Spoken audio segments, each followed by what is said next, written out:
This is a carpet set for the Austin Healey 106 BN4 models. That's all of those models. And then some of the Austin Healey 3000 BT7 up to around chassis number 15,880. It's all related to the position of the gear lever. This is what they're referred to as a side shift version. So it's only applicable for the BT7s that have that gearbox style.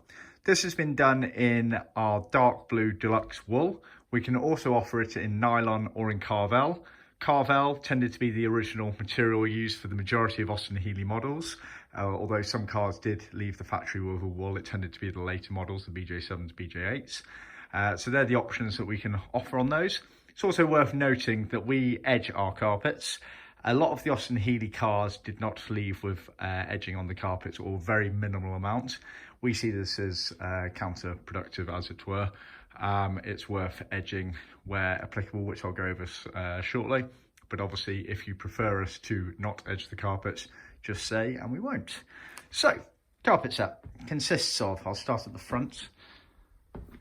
You get this piece at the very front here is for the parcel tray. So that's on the passenger side of the car.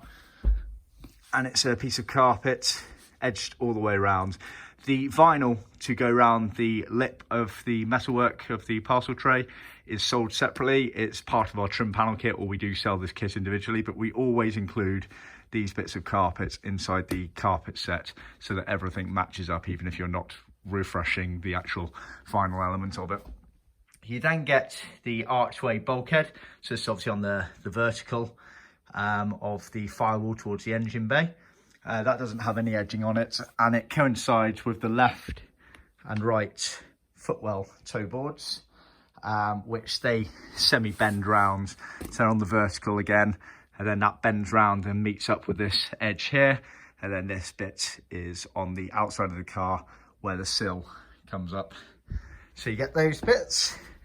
You get a loose piece of vinyl. Basically, when this main gearbox piece here intertwines with this element here, although there's easily enough carpet there to flow between them neatly, originally there was a strip of material that was sort of put around the metalwork there to make sure that no bodywork was exposed between the two. So we put a loose piece of material in to match that. You then get the main gearbox tunnel here. Now, like I say, this changed between the cars on the BT7, so this is what we refer to as the side change, which means that basically the shifter is to the left of the gearbox there. So this has been sewn down here, as you can see. It sits a bit odd when it's on a flat surface like I'm working on today, but basically when it's in the car, it goes up like that and round and flows round. Has the cutaway here, and also you'll note you get a piece of loose material here to cover up the bodywork behind this opening here, which is where the handbrake goes. Moving further back in the car, you get these bits here. So this front bit is effectively the lower bulkhead. So it's behind the front seats, and it's effectively the heel board area. If you were sat in the rear seats, your heels would kick against this. So this is the back end of the tunnel, gearbox tunnel, sort of prop shaft area. Then it bends up into the shelf, and these cutaways here are for the first part of where the rear seat cushion pans lie inside. You then get this piece here, which is the main part of effectively the rear deck. So again, you see the cutaways where the cushion pans go, and that has a bit of edging on the back edge. Worth bearing in mind, some other companies supply a piece of carpet that goes on effectively the rear bulkhead area. That is not correct for this model of car. That was only applicable to the BJ7s and BJ8s. It's all related to the soft top convertible hood. On these earlier cars, the hood was stowed behind the rear seats, and therefore if you had a piece of carpet lining that rear bulkhead, whenever you're folding the hood and hood frame down, it would get that piece of carpet wet and it would start going mouldy and smelly.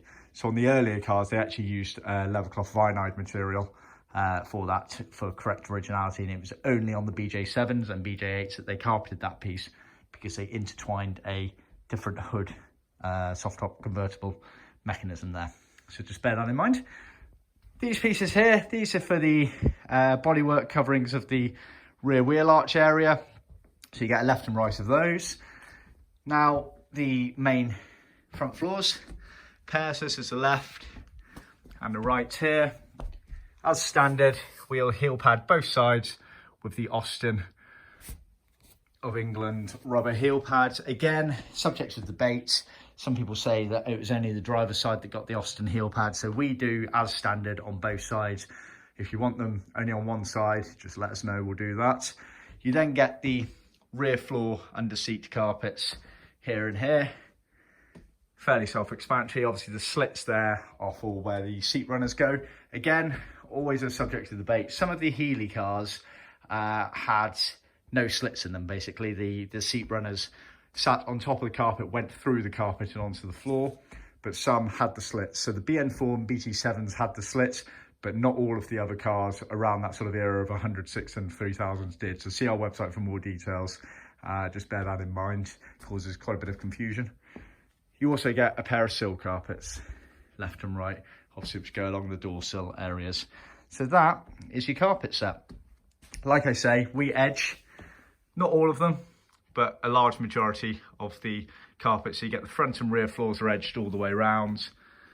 And then elements, gearbox, back edge here, and this very back edge one here. The principle of our edging is we make it so that all the pieces that are going to be on show are normally edged. It makes it nice and neat. So the principle being that basically, obviously, main example here, left and right edges of the carpet here aren't edged because they will sit underneath the edged pieces of the front and rear floor carpets. So that's a general principle, that when it's all said and done in the car, you really shouldn't see a raw edge, because it will either be hidden by an adjacent panel of the car or it will be hidden underneath the edge of a bound carpet piece. See our website for more details.